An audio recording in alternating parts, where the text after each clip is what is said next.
Brother, இந்த SIR ஃபார்ம்னு இந்த எலெக்ஷன் கொண்டு வந்து வாங்கிட்டீங்களா? இல்லை ப்ரோ, நான் இன்னும் வாங்கலை. எப்படி இருந்தாலும் கள்ள ஓட்டு வரதான் போகுது.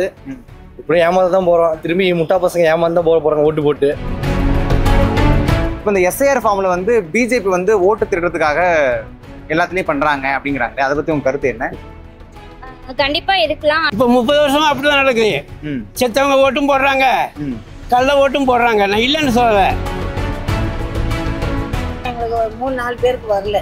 நாங்க கேட்டா கூட எங்களுக்கு அது பதில் கொடுக்கல. பிஜேபி என்ன பண்ணுறதுன்னா டிஎம்கேவோட ஓட்டை இது பண்ணுறதுக்காக கலெக்ஷன் சொல்லிட்டு அவங்க போராட்டம்லாம் பண்ணுறாங்க. அதை நீங்கள் எப்படி பார்க்குறீங்க? எனக்கு எந்த ஐடியாவும்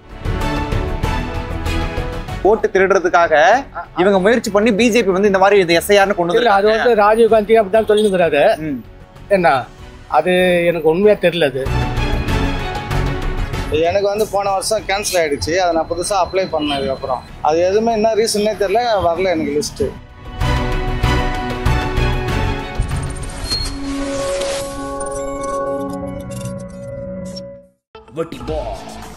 big Boss Tamil season 9 review show நான் வர தினமும் ராத்திரி 11:30 மணிக்கு subscribe to colour Kannadi media. Brother, இந்த எஸ்ஐஆர் ஃபார்ம்னு இந்த எலெக்ஷன் கொண்டு வந்து வாங்கிட்டீங்களா?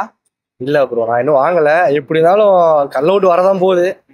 இப்படியும் ஏமாந்து தான் போகிறோம். திரும்பி முட்டா பசங்க ஏமாந்து தான் போகிறாங்க ஓட்டு போட்டு. எப்படி ஏமாந்தா என்ன? எஸ்ஐஆர் ஃபார்ம் போட்டா என்ன, போராட்டி என்ன? ஐயா, எஸ்ஐஆர் எனப்படக்கூடிய வந்து வாக்காளர் பட்டியல் திருத்தம்னு சொல்லிட்டு இப்போ கொண்டு வந்திருக்காங்க இல்லையா? ஸோ அதுக்கு வந்து டிஎம்கே அகைன்ஸ்ட் பண்றாங்க. ஏன்னா வந்து வாக்கு திருட பிஜேபி வந்து வாக்கு திருட பார்க்குது அப்படிங்கிறாங்க. இப்போ அந்த எஸ்ஐஆர் ஃபார்ம்லாம் பார்த்து வாங்கினீங்களா நீங்க? நான் காலையில் வாங்கிட்டு எனக்கு என் மருமகளுக்கு எல்லாருக்கும் வந்துட்டு நான் வாங்கினேன். அந்த அந்த வாக்காளர் பட்டியல் திருத்தத்துக்கு எதிராக தமிழ்நாடு முழுக்க பல போராட்டங்கள் வந்து திமுக எல்லாம் பண்றாங்க இல்லையா? அது அப்படின்னு சொல்ல முடியாது. என்ன வந்து நான் வந்து ஆப்போசிட் பார்ட்டி. ஆனால் இருந்தாலும் வந்து டிஎம்கே வந்து இந்த வருஷத்துல நல்லா செஞ்சுக்கிறாங்க. செய்யறது இல்ல, இந்த வாக்கு திருட்டு இதுல வந்து வாக்கு திருடு, அதாவது ஓட்டு திருடுறதுக்காக இவங்க முயற்சி பண்ணி பிஜேபி வந்து இந்த மாதிரி இந்த எஸ்ஐஆர்னு கொண்டு வந்து அது வந்து ராஜீவ் காந்தி அப்படிதான் சொல்லிருக்கிறாரு. என்ன அது எனக்கு உண்மையா தெரியல. ஆனா இதுக்கு எதிராக திமுக வந்து போராட்டங்களை பல மாவட்டங்களை பண்ணிட்டு இருக்காங்க இல்லையா தமிழ்? அது நல்லது, அவங்க விருப்பம், அது செய்யறாங்க. எங்களுக்கு இந்த விருப்பம் தான் நல்லா இருக்குது. ஓட்டு திருட பண்ணுன்னு சொல்றாங்க, அது உண்மையா? அது பழசுல இருந்து ஆரம்பம். இப்போ 30 வருஷமா அப்படிதான் நடக்குது. செத்தவங்க ஓட்டும் போடுறாங்க, கள்ள ஓட்டும் போடுறாங்க. நான் இல்லைன்னு சொல்லலை. ஆனா இந்த இது நல்லதுக்கு தான். இப்போ இது எதிர்த்து திமுக எல்லாம் போராட்டம் பண்றாங்கல்ல, பிஜேபி வந்து ஓட்டு திருட்டுக்காக தான் பண்றாங்கிறது அதை எப்படி நீங்க பாக்குறீங்க? அதான் நம்மளுக்கு தெரிஞ்சது தான் நம்ம சொல்ல முடியும். அரசியலை பத்தி நம்மளுக்கு சரியா தெரியல. ஓகே, கண்டிப்பா இருக்கலாம். ஆனா சொல்ல முடியாது. எனக்கு தெரிஞ்சு ஆளுங்கட்சிக்காரங்க வந்து அவங்களுக்கு ஃபேவரா இருக்கணும்னு தான் இந்த மாதிரி விஷயம் எல்லாம் பண்றாங்கன்னு நான் நினைக்கிறேன். பட் என்ன மோட்டிவ்ல பண்றாங்கன்னு அவங்களுக்கு தான் தெரியும். இம்ப்ளிமெண்ட் பண்ணாதான் தெரியும். ரீசெண்டா எலக்ட்ரிக்கல் ஓட்டர் ஐடிக்காக புதுசா பண்றாங்க. செக் பண்ணி எல்லாமே வெரிஃபிகேஷன் பண்ணி கரெக்டான பர்சனுக்கு ஓட்டர் ஐடி கொடுக்கணும், ஜென்யூன் ஓட்டருக்காக. இப்போ இந்த எஸ்ஐஆருங்கிறது பிஜேபி என்ன பண்ணுறதுன்னா டிஎம்கேவோட ஓட்டை இது பண்றதுக்காக கலெக்ஷன் சொல்லிட்டு அவங்க போராட்டம்லாம் பண்றாங்க. அதை நீங்க எப்படி பாக்குறீங்க? எனக்கு எந்த ஐடியாவும். கவர்மெண்ட் வந்து தமிழ்நாடு முழுக்க போராட்டம் பண்றாங்க, அதை நீங்க எப்படிங்க பாக்குறீங்க? அந்த ஃபார்ம் எப்படி ஃபில்அப் பண்ணுறதுன்னு நமக்கு சரியா தெரியலையே. கைட்லைன்ஸ் கொடுக்கல. கொடுத்தாங்க கையில். ஃபார்ம் எப்படி ஃபில்அப் பண்ணுறது, என்னென்ன பண்ணுறது சரியா? அதான் அந்த வழிகாட்டு நெறிமுறைகள்லாம் உங்களுக்கு சொல்லலையா? அவங்க வழிகாட்டு எப்படி பண்ணணும் அதெல்லாம் சொல்லி சொல்ல ஃபார்ம்.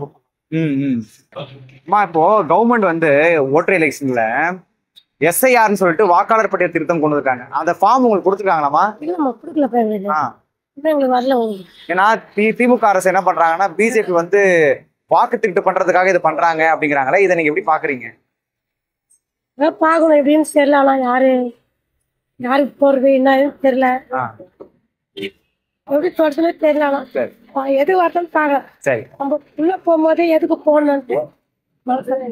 இந்த எஸ்ஐஆர் ஃபார்ம் வந்து ஓட்டு திருடு பண்றதுக்காக இப்போ பிஜேபி என்ன பண்றாங்கன்னா தமிழ்நாட்டுல டிஎம்கே ஓட்டை கலைக்கணும் அப்படிங்கிறதுக்காக பண்றேன்னு சொல்றாங்கல்ல, இதுக்காக தமிழ்நாடு முழுக்க போராட்டம்லாம் பண்றாங்க. அதை நீ எப்படி பாக்குறீங்க?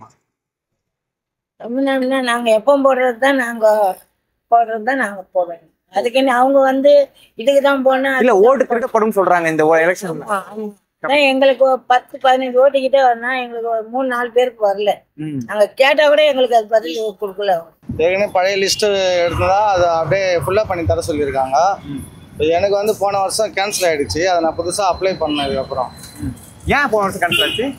அது நான் என்னோட வீடு மாறுறதுனால அட்ரஸ் மாற்றிருந்தேன். அட்ரஸ் மாற்றினால இந்த கேன்சல் ஆகிடுச்சு. பழைய அட்ரஸ்லேருந்து வேறு அட்ரஸ் மாற்றினேன்.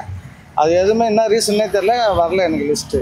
வெட்டி boss Bigg Boss Tamil season 9 review show நான் வர தினமும் ராத்திரி 11:30 மணிக்கு. Subscribe to colour Kannadi media.